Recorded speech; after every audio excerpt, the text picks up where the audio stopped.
Hello there. Welcome to A Sight for Sore Eyes. I'm Ron and I'm glad to have you here. Today's video is going to be mostly for my Nikon D200 fans, all three of them. But if you're not interested in Nikon D200 or old cameras, I'd sure welcome you to stick around anyway. You might find it interesting. There's actually going to be a few things that you could use here probably. So, have you ever wondered what happens if you shoot the D200 at high ISO like 1600 or it'll go a little higher, but 1600 is pretty high for the D200, especially at night. That's what we're talking about here. 1600 ISO at night on the Nikon D200. I've never tried it until now, just to see if it's as bad as everyone says it is, with horrible noise, bad color, and loss of detail. So let's take a look at my images. These were taken between midnight and 5 a.m. at my Alaska cabin, where there's absolutely no man-made ambient light, and where it's really, really dark most of the time, at night especially. There was, however, on this particular night, some really nice moonlight to help out, and it did help out too. Each of the images you'll see here in the following slideshow were shot at the same exposure settings. ISO 1600 with a 30-second exposure at f2.8 using a Rokinon 14mm lens of my Nikon D200. So yeah, let's see what they look like. Let's go.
Well, what'd you think? Did you like those? Did they pique your curiosity? I think pique's a word, I don't know. Anyway, I hope you liked them. Now I realize those images, they may have looked as though they were taken in the middle of the day, but that was part of my plan. In order to reduce noise, I had to be careful with my exposure, making sure the histogram was up against the right wall as much as possible. If I hadn't done this, there'd be a much more visible noise in those images. Like this. I'll show you a comparison here, and you can take a look at it. You'll see the image on the left was taken at f4, and the image on the right, f2.8, and I put them in camera raw, and I just pressed the auto process button for each one of them. I did nothing more to it. And that's what I got right there in those images. It was amazing to me how much noise was eliminated by this simple procedure of being careful with my exposure. It was amazing. Now, I'm not trying to say these high ISO pictures are perfect. They certainly are not. I'm just trying to point out that the Nikon D200 will make acceptable images if at some point you are forced to use high ISO. Now, don't be afraid, but done correctly and carefully, you'll get some usable images you might have otherwise missed. Another important thing to remember when using the D200 at high ISO is to be gentle in your post-processing. Don't overdo it at all. For the pictures we just looked at, I used very little sharpening, and nearly none, in fact. And I was careful with noise reduction, checking my settings very carefully, and most importantly, try not to let Lightroom or Photoshop ruin your images with their default settings. Make sure your own adjustments are what you want, using your own instincts. Just don't overuse them. I like to keep my colors on, more of the pastel side if I can. And I think Photoshop tends to add far more vibrance and contrast in most cases. And sometimes it looks, I don't know, just doesn't look real to me, to my eye. Now these images you look at, I processed them last night, and it took me an hour or two to do that. And then I went to bed, and I was laying there, and I was thinking, I don't like those images at all. I don't like them. And so I got up early this morning, and I processed them again. I wasn't happy with the first effort, and here's a comparison of the before and after, images. The one on the left is the one I did last night, and the one on the right is much more to my liking. It's just more realistic to me, even though it does look like daylight. You can still see stars in these images.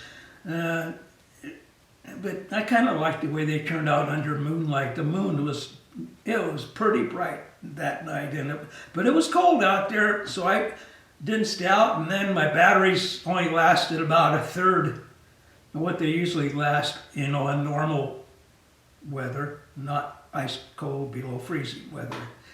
And so that's just what I wanted to show you with these images. Be careful with those sliders. Be gentle with them. Don't walk them curl over as far as they'll go. Just be gentle. Make them easy to look at, easy on the eyes. At least that's the way I like to do things, and try to make it easy on the eyes. And sometimes I don't do that. Sometimes I get way carried away and they turn out ugly, and I don't even notice it for a couple of years. When I go back and look at them, I think, oh my gosh, who did this? Oh, I did.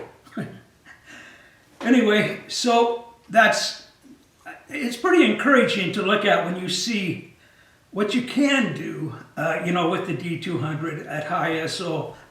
Don't be afraid to try it. Goodness sakes, give it a shot and see what happens. You might be surprised. You just got to be careful, and pay attention and get your exposure as bright as you can. And that alone reduces a lot of noise, I think.